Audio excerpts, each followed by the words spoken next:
നമസ്കാരം സുഹൃത്തുക്കളെ, പുതിയൊരു വീഡിയോയിലേക്ക് എല്ലാവർക്കും സ്വാഗതം.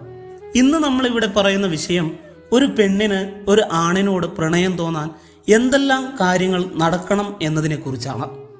അപ്പോൾ വീഡിയോ ഇഷ്ടപ്പെട്ടാൽ ലൈക്ക് ചെയ്യാനും നിങ്ങളുടെ അഭിപ്രായം കമൻ്റായി അറിയിക്കാനും മറക്കരുത്.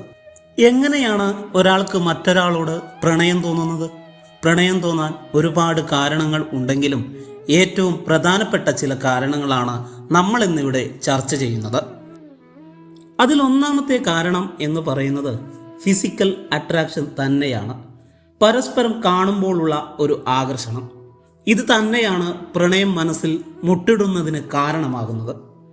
അതൊരു സുന്ദരിയോ സുന്ദരനോ ആയിട്ടുള്ള ആളാണെങ്കിൽ മറ്റൊരാൾക്ക് പ്രണയം തോന്നുന്നത് സ്വാഭാവികമാണ്.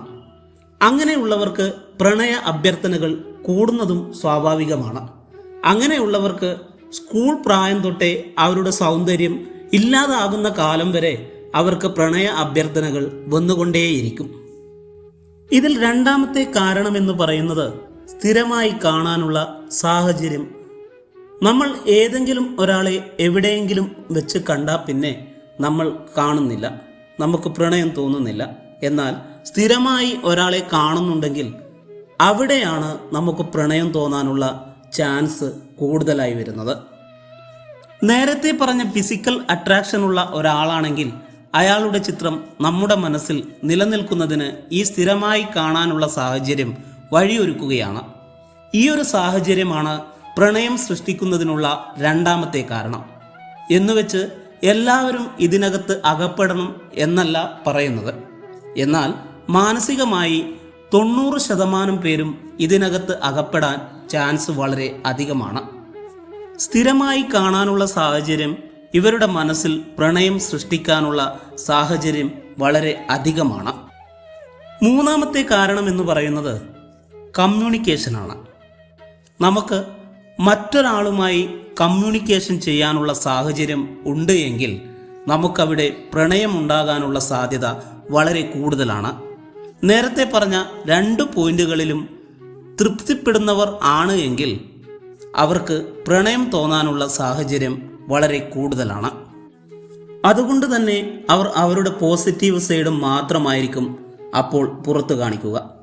എങ്ങനെയെങ്കിലും പങ്കാളിയെ അട്രാക്റ്റ് ചെയ്യുക എന്നാണ് അവർ ആഗ്രഹിച്ചു കൊണ്ടിരിക്കുന്നത്. അതുകൊണ്ട് തന്നെ അവരുടെ പോസിറ്റീവ് സൈഡ് മാത്രമേ അവർ പുറത്തു കാണിക്കൂ. തൻ്റെ പങ്കാളിയെ അട്രാക്റ്റ് ചെയ്യാൻ വേണ്ടി ഒരു പുരുഷനാണെങ്കിൽ അവൻ എപ്പോഴും അവളെ കെയർ ചെയ്തുകൊണ്ടിരിക്കും. അവൾ ഭക്ഷണം കഴിച്ചോ, അവൾ ഉറങ്ങിയോ, ക്ഷീണിച്ചോ, എന്തെങ്കിലും സാമ്പത്തികമായി ആവശ്യമുണ്ടോ എന്ന് തുടങ്ങിയ അനേകം വഴികൾ ഇതിലുണ്ട്. എല്ലാ വഴിയിലൂടെയും അവൻ കെയർ ചെയ്തുകൊണ്ടിരിക്കും.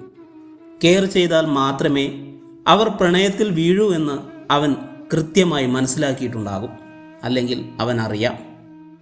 എന്നാൽ പുരുഷനോടാണ് ഒരു സ്ത്രീക്ക് സ്നേഹം തോന്നുന്നത് എങ്കിൽ, പ്രണയം തോന്നുന്നത് എങ്കിൽ അവനെ മാക്സിമം സപ്പോർട്ട് ചെയ്യാൻ അവർ ശ്രമിച്ചുകൊണ്ടിരിക്കും.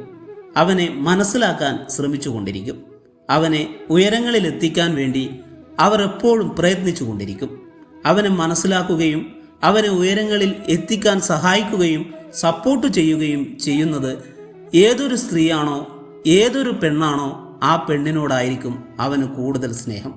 ചുരുക്കി പറഞ്ഞാൽ കമ്മ്യൂണിക്കേറ്റ് ചെയ്യാനുള്ള സാഹചര്യം പ്രണയമുണ്ടാക്കുന്നു എന്നത് മൂന്നാമത്തെ പോയിന്റായി നമുക്ക് കാണാം. നാലാമത്തെ കാരണം എന്ന് പറയുന്നത് മാനസികാവസ്ഥയാണ്. എല്ലാവരുടെയും ഉള്ളിൽ സ്നേഹം കൊതിക്കുന്ന ഒരു മനസ്സുണ്ട്. ആരെങ്കിലും നമ്മളെ ആത്മാർത്ഥമായി സ്നേഹിക്കണം, സ്നേഹിക്കപ്പെടണം എന്ന തോന്നൽ നമുക്കുണ്ടാവും. അത് എല്ലാവരിലും ഉണ്ടാകും. നിങ്ങൾ ചെറിയ കുട്ടികളെ കണ്ടിട്ടുണ്ടാവും. അവർ വാശി പിടിച്ചു കരയുന്നത് എന്തിനാണ്? അമ്മയുടെ സ്നേഹവും ലാളനവും കിട്ടാൻ വേണ്ടി. അതേപോലെ തന്നെയാണ് മുതിർന്നവരും. വളർന്നു കഴിഞ്ഞിരുന്നാലും സ്നേഹം കിട്ടാൻ കൊതിക്കുന്ന ഒരു മനസ്സ് എല്ലാവരിലുമുണ്ട്. എങ്ങനെയാണ് ഈ മനസ്സ് ഉണ്ടാകുന്നത്? പലപ്പോഴും കുട്ടിക്കാലം തൊട്ട് മാതാപിതാക്കൾക്ക് നമ്മളെ നോക്കാൻ നേരമില്ല. അവരുടെ പ്രൊഫഷണൽ ജീവിതം കൊണ്ട് അവർ തിരക്കിലാണ്. അവർക്ക് കുട്ടികളെ നോക്കാനും അവരെ കെയർ ചെയ്യാനും അവരെ സ്നേഹിക്കാനും സമയം കിട്ടുന്നില്ല. അവർക്ക് അവരോട് ഇഷ്ടമില്ലാത്തത് കൊണ്ട് ആയിരിക്കണം എന്നില്ല. പക്ഷേ സമയം കിട്ടുന്നില്ല. ഇക്കാരണം കൊണ്ട് തന്നെ അവർക്ക് സുഹൃത്തുക്കളിൽ നിന്നും അല്ലെങ്കിൽ വീട്ടുകാരിൽ നിന്നും സ്നേഹം കിട്ടാതെ വരുമ്പോൾ സ്നേഹം കിട്ടുന്ന ഭാഗത്തേക്ക് അവർ തിരിയും. ആരാണ് കൂടുതൽ കെയറിങ് കൊടുക്കുന്നത്? ആരാണ് കൂടുതൽ സപ്പോർട്ട് കൊടുക്കുന്നത്? ആരാണ് അണ്ടർസ്റ്റാൻഡ് ചെയ്യുന്നത്? ആരാണ് എൻകറേജ് ചെയ്യുന്നത്?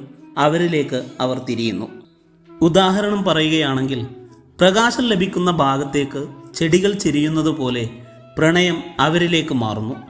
പ്രണയം മനസ്സിൽ മുട്ടിടാനുള്ള ഈ കാരണങ്ങൾ അല്ലാതെ മറ്റ് ഏതെങ്കിലും കാരണം നിങ്ങളുടെ മനസ്സിൽ തോന്നുന്നുണ്ടെങ്കിൽ നിങ്ങൾ ഈ വീഡിയോയുടെ താഴെ കമൻറ്റ് ചെയ്ത് അറിയിക്കുക.